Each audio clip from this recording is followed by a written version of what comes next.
if you're not overtaking, you're being overtaken. Hi guys, podcast with Nikita Ljubimov. So, oh, this thing is quick.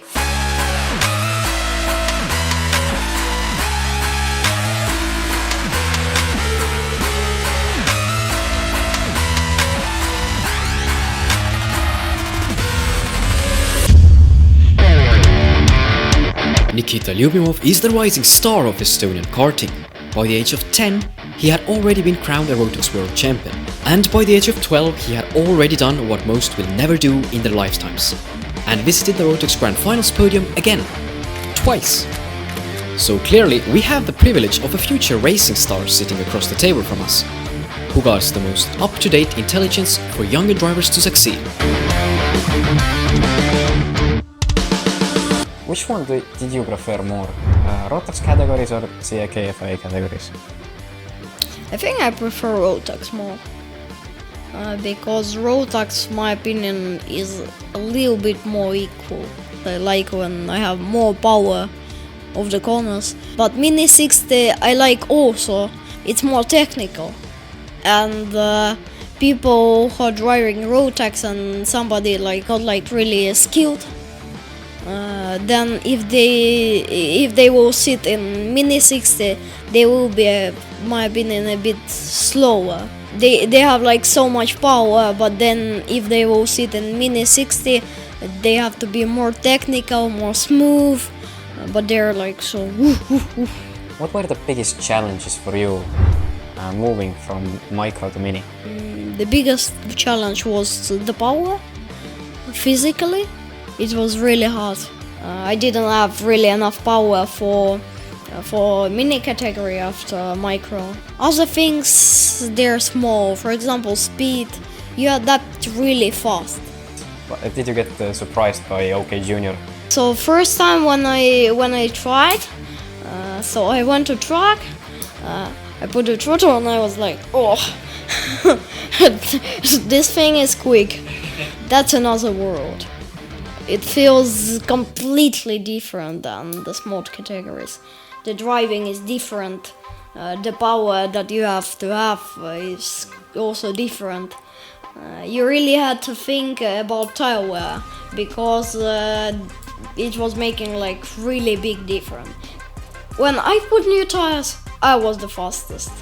In Micromax, when we had the grand final, we had one set of tires for trainings and the race, the final. So we had one set. Everybody's working by their strategy. I think the Tony Kart is just testing for them. So that's really hard to really understand who is better, who is worse. In smaller categories, there's much easier to fit the karts side by side on the track. Yeah. Is it something you're a bit scared of when going to juniors? It was bad that I wasn't scared. So sometimes when I went side by side, I was the same, but then I saw that the guy was already on the grass. so small frame to big, you have to adapt. But also I think if you're a bit taller driver, then it's a bit easier for you. Yeah. But for me, everything was put so close as possible. Yeah. So it's not possible to make even closer. Okay. So it was maximum of maximum. But it was okay with the view. Was it also a trouble for you? Like you said, it was physically much harder to drive. But was it at some point you thought that, oh, I can't anymore, it's so hard? Yeah. I was doing 7 laps, then I was going to box and I just thought, no. Maybe I could drive even more, but then I couldn't drive more sessions. I was scared. Before I was even on the grand finals, I was thinking for the next year, and I was scared because my weight and my height were pretty low, and I was really I worried about could I even drive, could I fit my seat. So, but everything was good.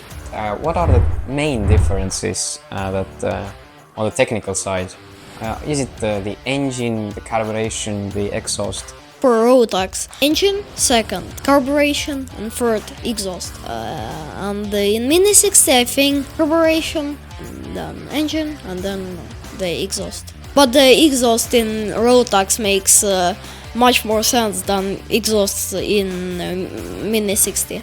So there are bigger differences between the exhaust? Yeah.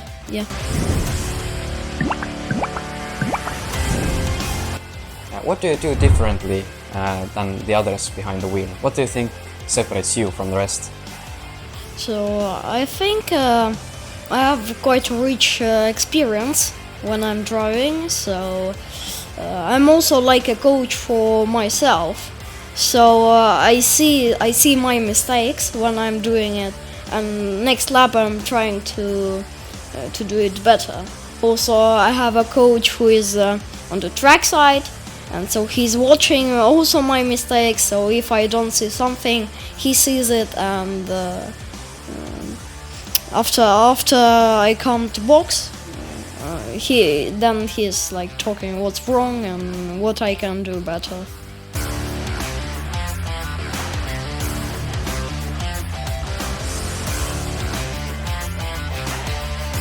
You have to be really aggressive on the start, because you have nothing pretty much to lose, and then even sometimes I would prefer to go from inside to outside on the start for the first corner, to go from the outside and gain as much as possible on the start, because everyone is as close as possible on the race, gain like 6. But if you're starting on the top, like top 5, you should always try to go inside.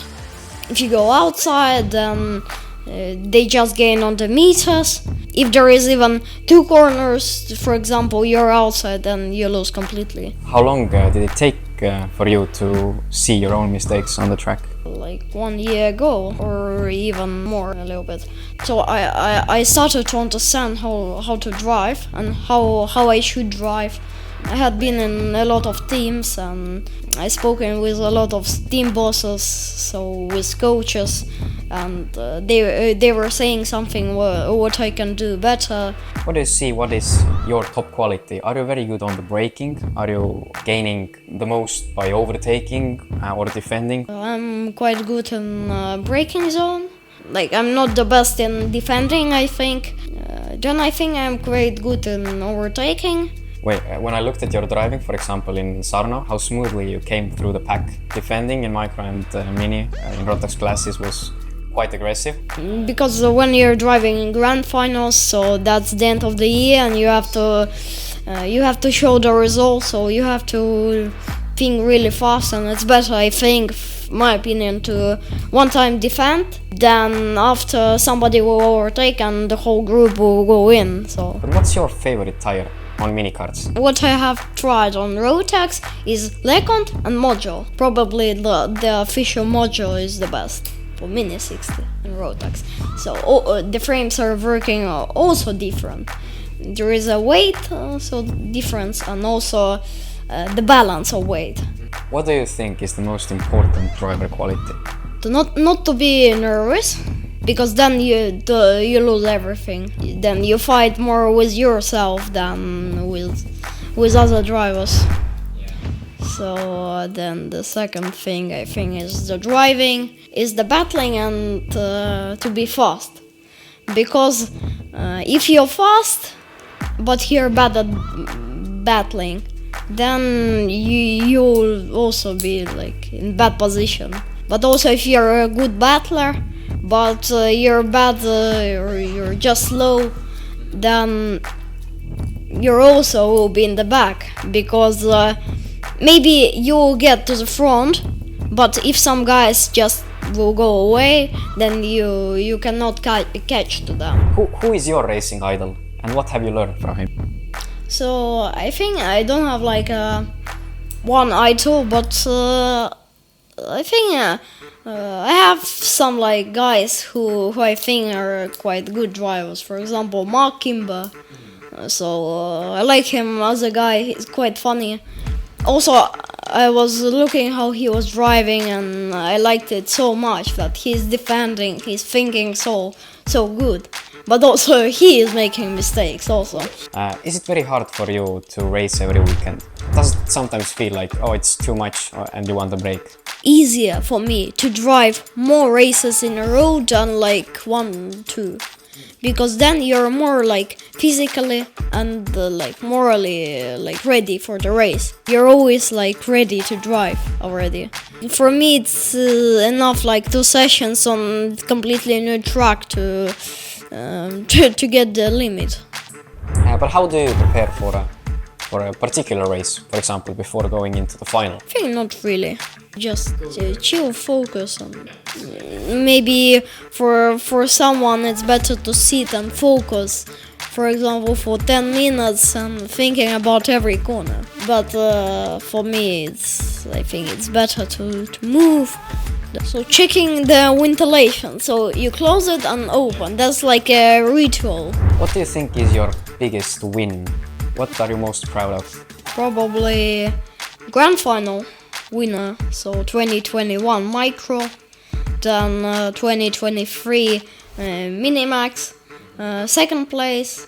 I was 400ths of a second between me and the first place. This year I was third, but there I made like my personal mistakes.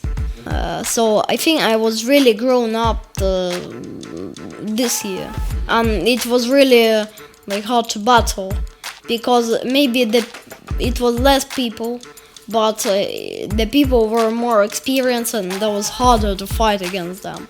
2023 we had a lot more people who fighted with us, yeah, and we had really big battle there. Some were flying over each other. Yeah. What is your favorite track and why? As a track and the place is Lonato. I like the track layout. I like what is around like the town. But just what I don't like, that it's not like ideal, the track, is that it's very bumpy. It's old.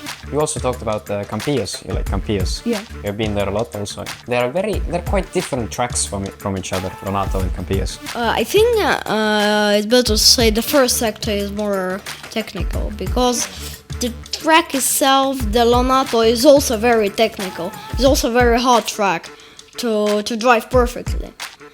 So these both tracks are easy to drive, but they're hard to drive really perfect. But they're also different. The Lonato is, for me, it feels a bit smaller, but also it's a bit faster. But the Campillos, for example, the first sector is a bit like bigger, but it's slower and more technical. But the Campillos is like faster overall, I think. What are your goals? What do you think where you will be in 10 years? Of course, as like a kid. I think my goal for now is just to be like a good driver and to get into like some series, racing series, DTM, like Le Mans. I also very like NASCAR. When you understand what is happening there, and you tried it, like for example the simulator yourself, then it's like really interesting to watch how they drive. There is so many on the strategies.